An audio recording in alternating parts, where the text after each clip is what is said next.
Welcome to this episode of The Unnoticed Entrepreneur. Today, I'm delighted to welcome back luminologist Dr. Shelley James to talk to us about TED Talks. Shelley, welcome.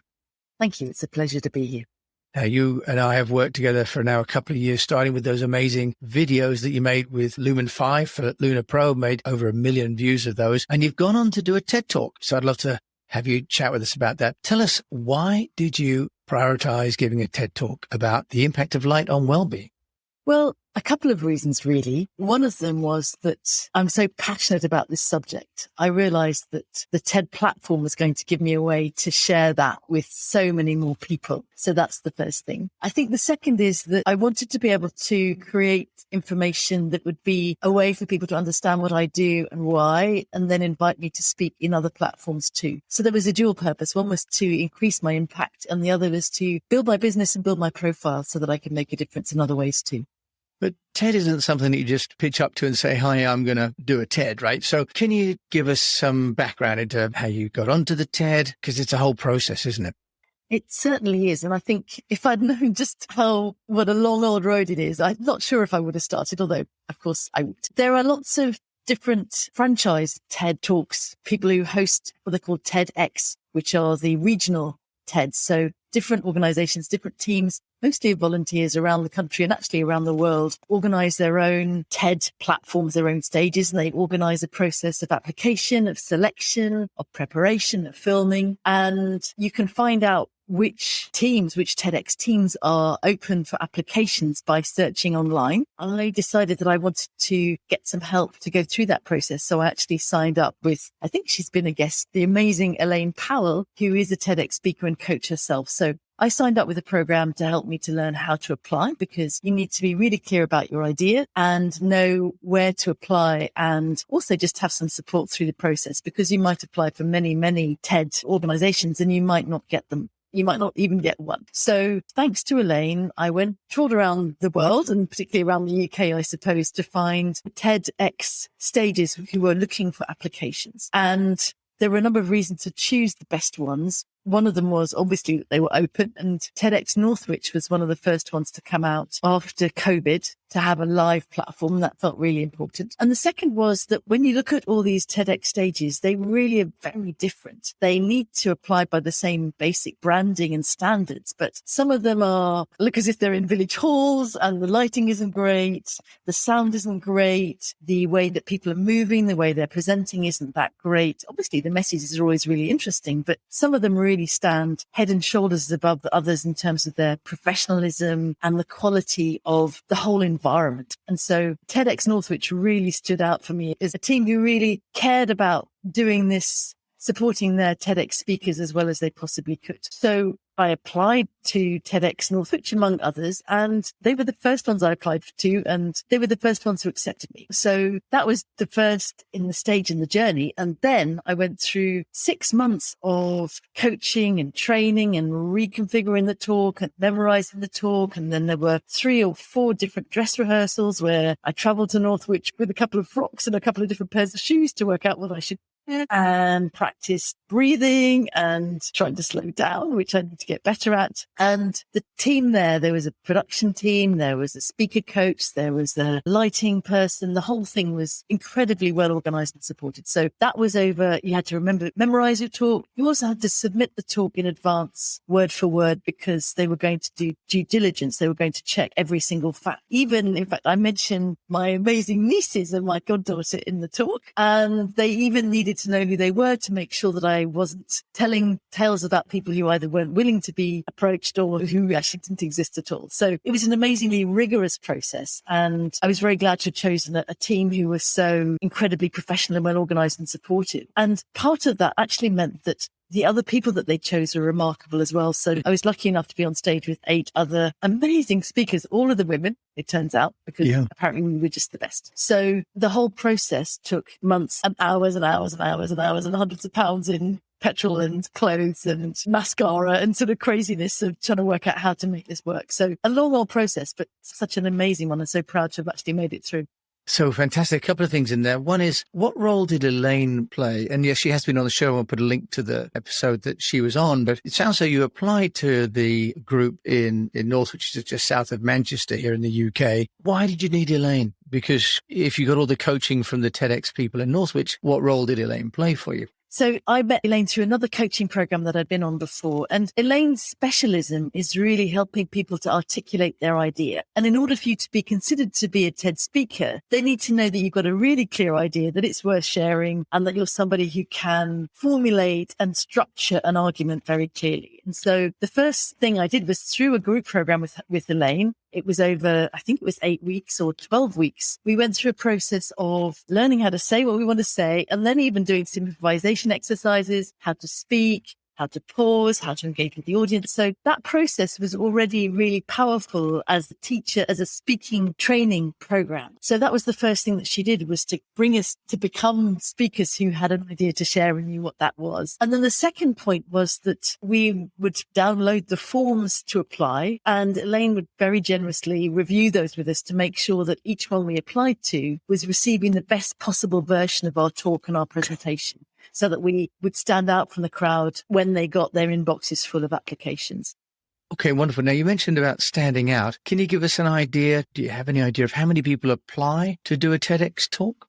I think hundreds do. My understanding is that there was certainly a big old inbox to the TEDx Northwich. Certainly the good ones get lots and lots of applications. So hundreds and thousands really across the UK and across the world. That doesn't mean to say that your idea isn't one worth sharing. It isn't one worth framing in your own particular way. And I guess that's where I would encourage people to be part of a speaker program, because mostly I didn't know anybody else who'd ever done it or who was doing it. And so it's a bit daunting. You feel, who am I to even try and do this? So having somebody who's done it, who keeps on cheering you on, and alongside other people, I had an amazing buddy as well who would check in every week and practice stuff with each other. So just having a running partner when you know that you are in a huge kind of sea, awash with people trying to pitch this stuff, really makes a massive difference. Yeah, so I guess like going into any sort of competition, having a coach and a system really helps you to refine your performances. And then, Shelley, the TED stands for Technology, Entertainment and Design. How does luminology, the study of light, fit into that? And when you give a TED talk, do you need to have a talk that has a little bit of technology, a little bit of entertainment, a little bit of design, or can you go off on your own path? No, actually, it doesn't. I mean, what was really interesting was that the other talks, if you look online to other TEDx talks, they aren't necessarily about technology. The core is that it's an idea worth sharing. And so one of them was about racial equality or racial bias. One of them was about a project that a woman started through lockdown through her own despair to plant trees. Another one was about a lady who had cancer and who had lost her eyelashes and developed an artificial eyelashes for people who've lost their eyelashes. So another one was about growing your confidence. So, but they were all different. The main thing was that it was an idea that somebody else could learn something from to perhaps improve their lives too. So I happened to be talking about lighting technology, but that really wasn't the reason why they chose what I had to say, I believe.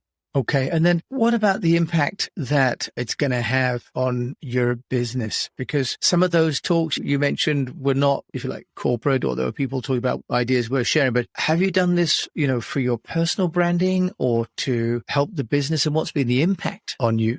The impact's been huge. So the reasons that I did it really were to help me to share my message more widely, and also to build my own confidence and to be clear about what I had to say and share that, and have other people invite me to do that in other settings. So since the TED Talk, I've been invited, I've got some paid speaking engagements with a number of organizations, which is very exciting. And I'm using some of the skills and confidence that I developed through the TEDx process to do that. I think the other thing is that it's something that shows your commitment and your passion and your determination to go above and beyond. And so my existing clients are reaching out and saying, oh, that was interesting. Can you come and it's an excuse to speak to somebody. Alongside that, what I've been doing is formulating or encapsulating what I've spoken about in a book, in an ebook. And so it's beginning to build a platform or an offer around a set of ideas and different formats for delivering those ideas that I'm going to be able to use as a funnel into other kinds of activities in a course and a whole range of different ways of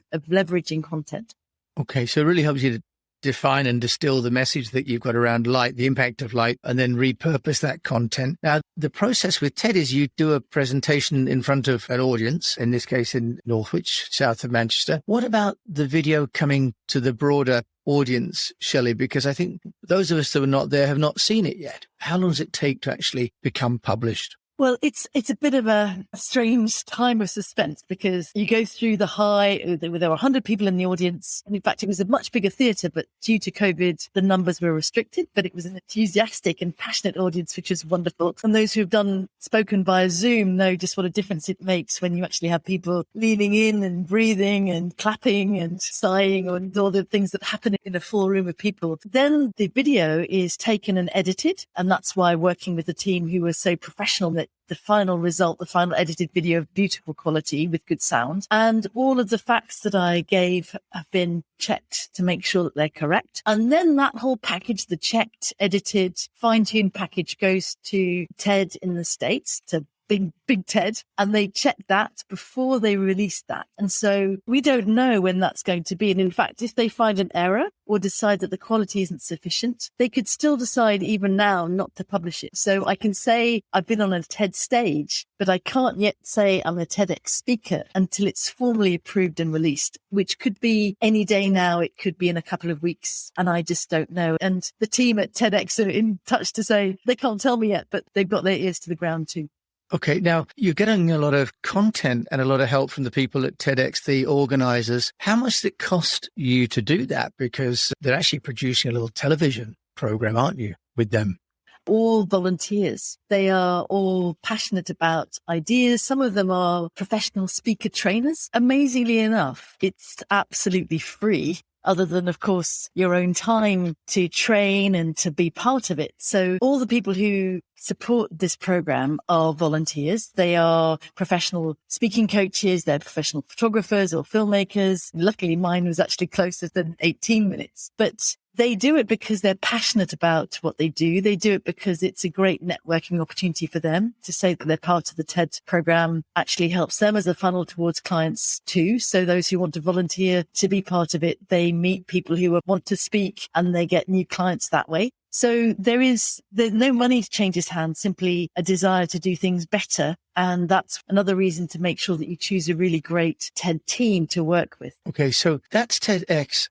How do you get onto the TED stage? That's the big one, isn't it, really? You're right. So that's Big Brother TED in the States. And my understanding is that the mini TEDs, the TEDx's that I was on, are submitted to Big TED for them to review, to check the content, the quality. And some of them are chosen by Big TED as ideas which deserve to be on the even bigger stage. And so then my understanding is that you're invited to apply, or you're selected to maybe even go to the States to do the next level of TED speaking.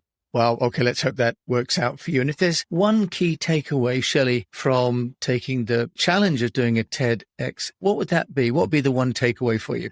I think the one takeaway would be to go for it. I think as any big thing that you might do in your life, whether it be a marathon or getting married or doing anything, there is a lot to be said for the process of doing something that you didn't even think was possible before you started. Just that fact and the journey is already something which will stand you in good stead for many other challenges that you might take. And how you do one thing is how you do everything. And knowing that you can achieve that gives you some confidence in other areas of your life too. So I would say if you're in any doubt, go for it, because you never know what it will lead to.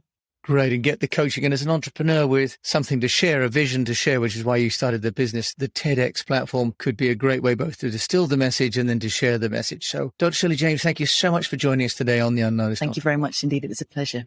So you've been listening to Dr. Shelley James, world-renowned luminologist, and yes, my sister, tell you about how she's got on the TEDx stage and also sharing with you how you can do the same. And I'll put the links to Elaine and the TEDx in the show notes. Thank you for joining me, Jim James, on this episode of The UnNoticed Entrepreneur.